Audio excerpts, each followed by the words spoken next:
Så har vi fået start nummer 37 i gang på banen. Det er Morten Røftehauge.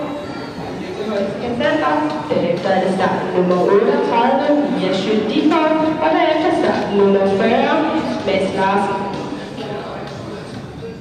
Foregående rytters Mikrose sluttede med 17 fejl i tiden. 83,28,